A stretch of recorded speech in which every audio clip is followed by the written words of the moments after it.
disorder, generalized anxiety disorder, and sensory processing disorder. So all of those things said, he is the most fantastic kid on the planet.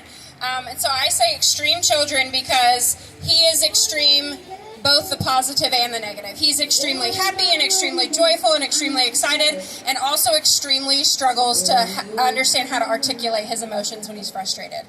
So I had worked, my husband and I had both worked in mental health for a long time, and I was a public educator. And at the time, 3 years ago, I was nursing our newborn daughter, and like any good mother on maternity leave, I was binge watching HGTV, and I saw a show about tiny houses, and I was like, I could totally do this. This looks awesome. Except everyone on the shows looked really hip, and I am not that. And so I was like, maybe I can do this, man. I don't know. So I'm like sitting there surrounded in laundry and diapers, and I'm like, just started thinking like, maybe I can do this. And at the time, my husband and I were living what we thought was our American dream. So we lived on a 15-acre farm in Virginia. We had a pond, we had two fences for horses and a barn. My husband was a gunsmith by trade and also works on motorcycles, so he had a 40 by 20 workshop outside of our home.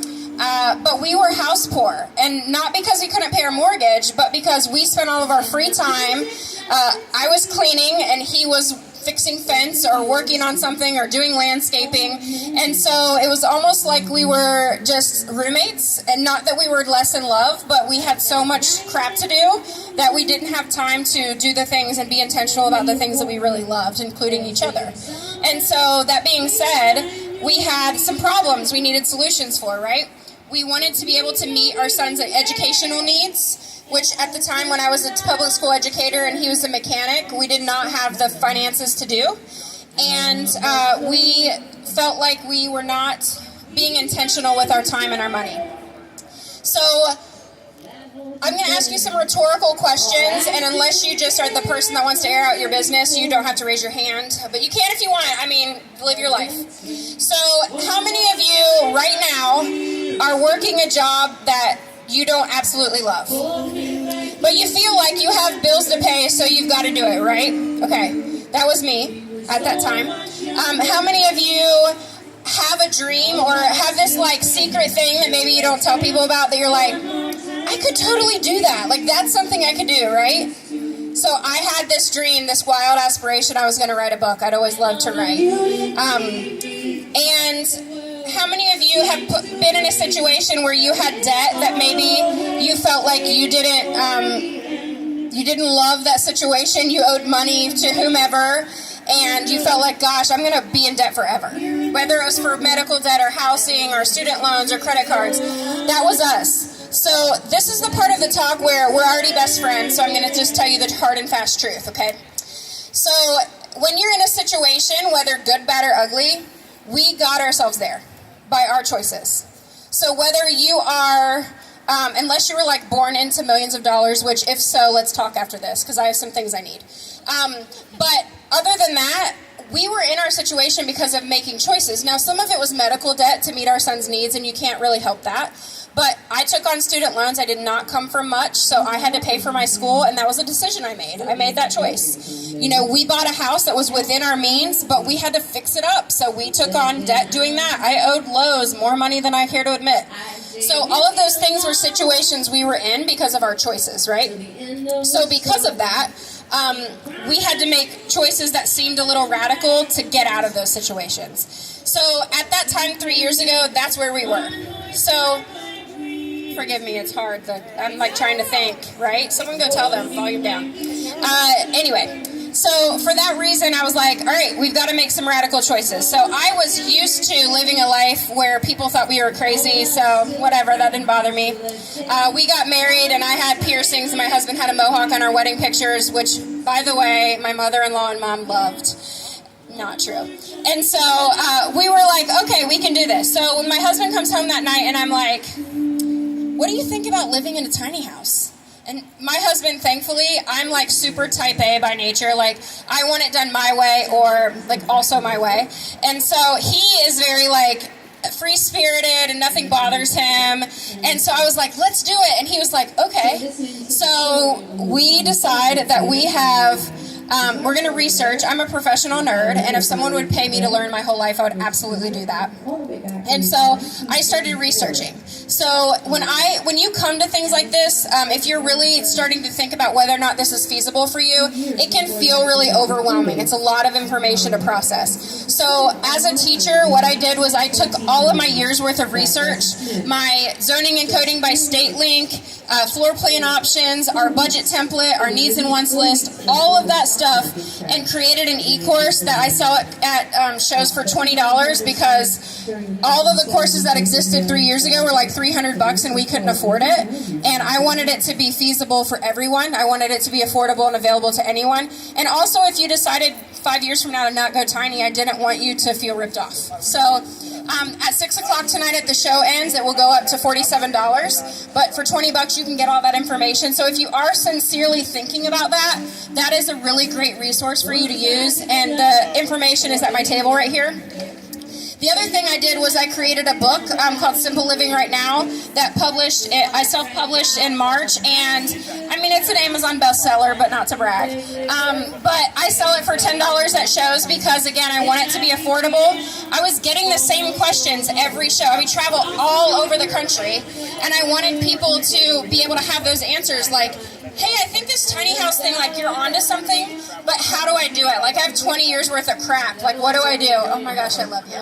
And so Simple Living Right Now basically walks you through each room of your home, and we joke about it being like the Marie Kondo for people who don't have time to hold all your stuff and give it joy, because I'm a mom. Like, I do not have time for that in my real life. So it walks you through each room of your home and really gives you practical tips to downsize today.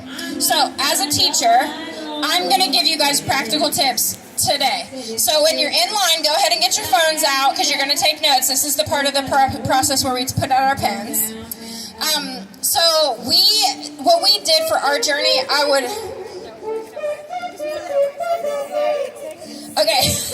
what we did, I do not recommend, okay? Because we listed our home in the highest unemployment rate county in the state, okay? We were living in Virginia, and it was rough. Like, we had a 15-acre farm. We were like, no one's going to afford this. It's going to sit on the market forever, right?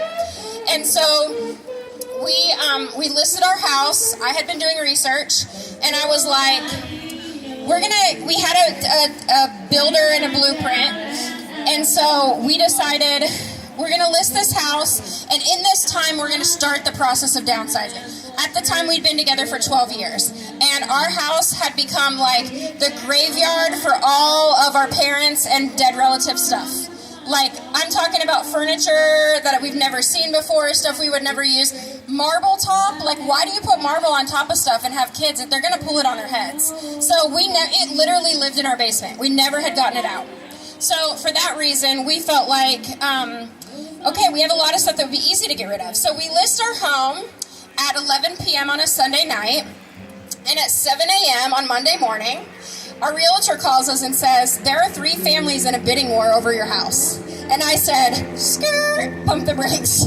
I am not ready, because I thought I was going to have like a year to do this, right? And as I said before, I'm a planner. Like, my husband says that I schedule fun, which, by the way, is why calendars were invented. And so sorry, little chair. I was like ready, like, let's plan this out. Let's know when we're going to downsize everything, right? And so we then were given 2 weeks to move out of our home that we'd been in for a long, long time. And though we had a builder and we had a blueprint, no builder, even the best of the best, can build a tiny house for 4 in 2 weeks. It's just crazy. So what we did was we purchased a 36.5-foot fifth wheel, which, if you don't know, is the one that has the gooseneck that comes above your truck. Those are easier to haul because the maneuverability is much easier. So we purchased one and we gutted it and we built it to spec like a tiny house inside to suit our family's needs. Because, again, we were a family of 4. And we had a son with sensory processing disorder. So if you don't have that or haven't encountered that, there's a lot that goes into that, to raising that child in an environment that suits them. So for us, as a mental health advocate, I wanted to create a space that we loved and that we were really proud of. So for the legalities of everything, having on the exterior, having an RV or what looks like an RV is helpful actually, because you can park pretty much anywhere and no one's going to give you much crap. So in the long run, it was actually helpful that we did it that way. And it was cost efficient. So we bought our house. It was a $70,000 RV that an elderly couple had owned, and it still had the plastic on the carpet, and we paid under $30,000 for it.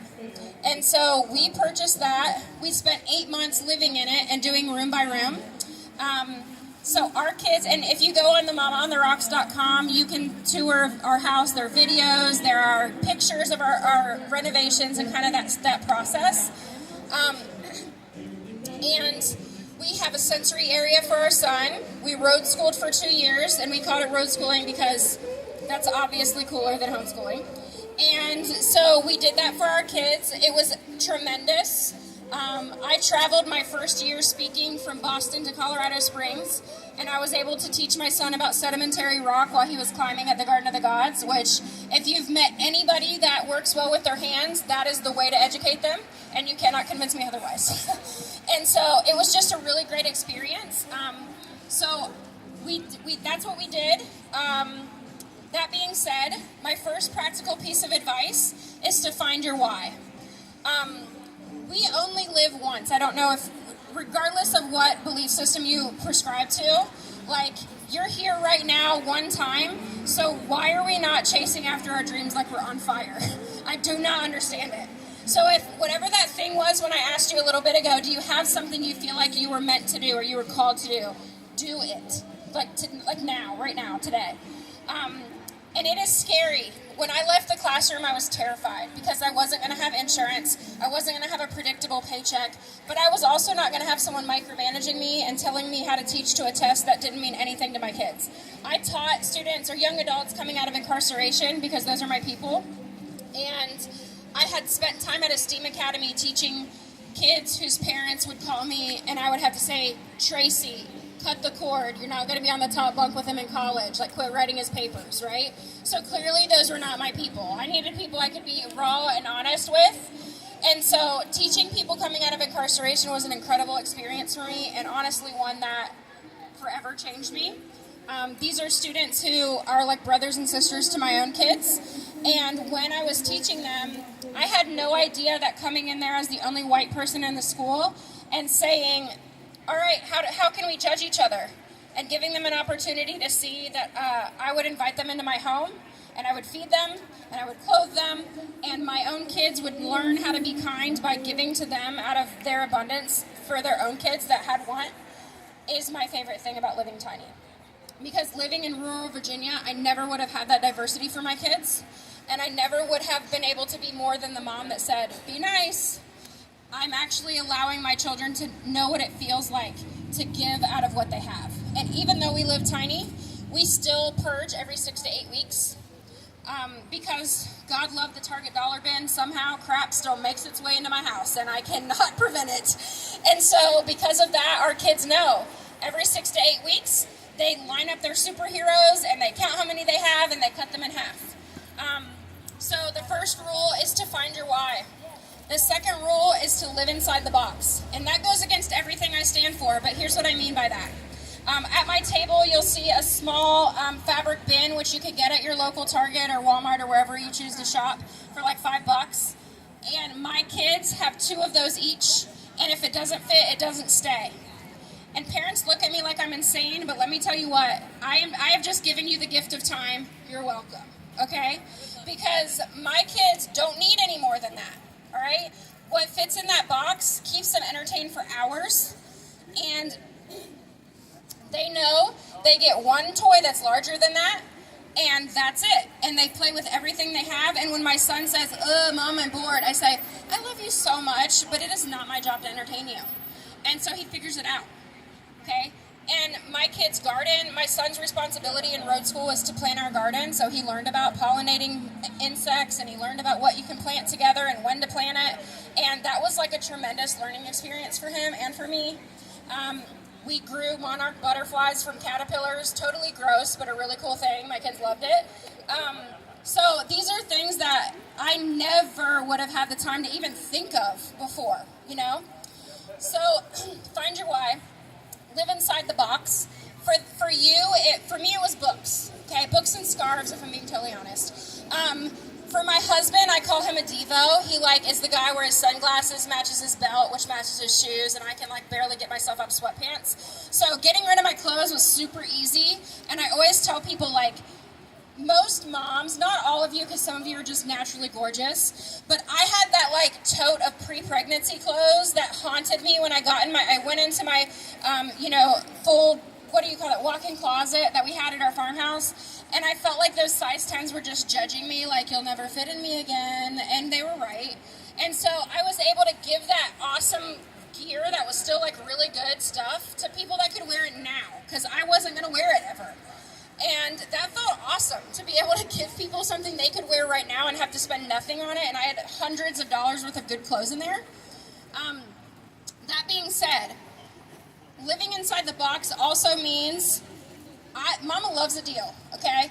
So I keep one tote in our storage bin for the next size up clothes or off-season clothes. So we operate, and this is not true for all families, but I expand on this in my book. We operate on the policy of 50 items per person per season, and that does not include your underthings or your shoes. Because where we live, we always have 4 seasons. We snowboard, we do all kinds of outside stuff, we rock climb, we hike. So I don't want to be ridiculous. But if you look at my closet, and again, you can tour our home online, you will see in my closet and in our dresser, the whole family, each of us have 3 drawers each and 1 small closet space, and it houses everything. And then the off-season tote has the next season of stuff, so fall and winter in one, summer and spring in the other. And then if it doesn't fit me, it does not stay. So let me tell you the story of being a plus-size woman. It's a great one. Thank you, John Legend. My husband loves all my curves and all my edges, and so I am not sad about it or ashamed in one bit, okay? But I am the woman, like many of you, no matter how big or small you are, that always is you have your fat clothes, the next size up, if I gain a little bit of weight, or, oh, my skin, those are my gold jeans. Girl, embrace it, you're 40. You're not going to fit into that anymore. It's okay. Let's all live our lives and be proud. So everything that I have, literally every single thing, I feel really freaking good in. I feel confident. I know that I look good in it, and if I don't, I say goodbye. It goes to somebody else. And they can feel great in it because I look like a hot mess in it. So everything, I'm comfortable. I no longer own pants that are annoying and the zipper hurts me and I have to lay down to do that. No, I don't have time for that. And so if I want to wear 3 pair of black yoga pants, then that's what I own for that season, and that's fine. So it's really about being confident, and it's very empowering, I've found, as a woman and as a mom, to really love and fall in love with who you are.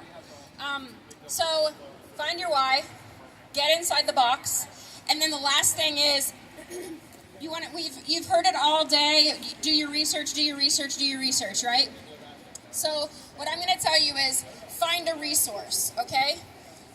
I would love it for it to be something that I'm selling, but I also want it to be what actually works for you. So if what I have isn't what you need, then find something that someone else has. But use your resources here. There's a ton of experts that are living it or built their own home. Ask those questions. And for us, I want to say that research looks like finding something that is practical and start today. So by all those that eyes are on me, that is a legal and binding agreement that you're going to start today, so you're now stuck. And so today, I want you to go home and do one thing. Now, if you don't like to commit, maybe it's just the junk drawer, but for others of you, maybe it's a whole room, or maybe it's a closet, okay?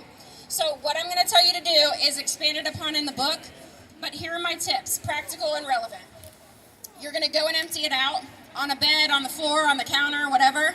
And anything that you didn't even remember you had or you haven't used in the last 6 months, it goes somewhere. You can do a trash bin, a donate pile, a keep, whatever floats your boat. Here's the hard thing for parents. If it's your kids' stuff, it's not yours. So I call that the rule of theirs. As a wife who loves to control everything, I didn't get to pick what of my husband's stuff stayed. He did. My kids' toys, they picked what stayed and what went, and that was hard for me, I'll just be honest. I write about in the book this Fisher-Price, you know those old school little phones that had the blinky eyes and were kind of scary? My grandma gave one to my son, And I remember his first birthday and her giving that to him, and she passed about 4 years ago. And I sat and had a whole conversation with my son about trying to convince him why he loved this terrifying telephone toy that he never played with. And in that moment, I realized, like, my son taught me that no one can take that memory from me of her giving that to him. And my grandma was a firecracker. She was hilarious. And just because he doesn't own that crazy toy doesn't mean that I don't remember her, right? And so there's a chapter that talks about getting rid of sentimental stuff and how do you practically save some of it and how do you decide what brings you joy and what doesn't. And so for those of you that want to tackle the closet, there are different aspects you can do. You can do hangers turned different ways. So once you wear it and you hang it back up, you flip the hanger a different way so you can see at the end of the month what you wear and what you don't. In the kitchen, this is an easy place to start unless you're somebody that's like a professional baker, in which case, if you need a taste tester, I'm your gal. But I say, if you don't use it, if it's like a one and done type thing, how many of you use popcorn makers every day? You do not use a popcorn maker every day. You just bought popcorn, girl. You did not make that. Okay, so those kinds of like slushy machines, popcorn maker, fondue machines, gotta go. But what you need to do in your kitchen is everything you actually use for a week, once you use it, wash it and put it on one section of the counter. At the end of that week, you'll see everything you actually used, and you'll notice that indeed the queen did not come over and you did not use your good china or silverware. And therefore, goodbye. And so those are things that are really easy and practical tips. If there are rooms in your home that you don't go into, and I know you have them, so don't lie, take masking tape and tape over the door. And then figure out how many rooms and how many square feet in your house are you paying to heat and cool every day and you never even go in them. So why do we have them? Why are we paying for them? We're literally working 40, 60, 80-hour weeks to pay to have a house we don't get to enjoy because we're always at work. Well, if you know the answer to why we do that, I don't get it. So it's really hard for us as Americans to go against the natural of you're supposed to be in debt. Oh, everybody's in debt. You'll have college debt. You'll need to own land. You need to buy property. You need to have a house. But in the last 3 years, I haven't done any of those things. I haven't owned a home. I mean, we have a tiny house, but I haven't owned a house I have a mortgage on. I haven't owned land, and I have lived on more land than we ever had when we owned it. And I didn't have to mow a single blade of grass. I didn't have to pull weeds. I didn't have to do any of the upkeep. I didn't have to fix anything, which was kind of awesome. So if you want to talk about logistics of living tiny, I've done that with a husband and 2 kids in 301 square feet for the last 2.5 years. I am more than happy to talk to you about toilets, but I think that where you need to start is figuring out your why, because I can promise you if you live in that many square feet with someone you think you love, you'll figure out if you actually love them real fast.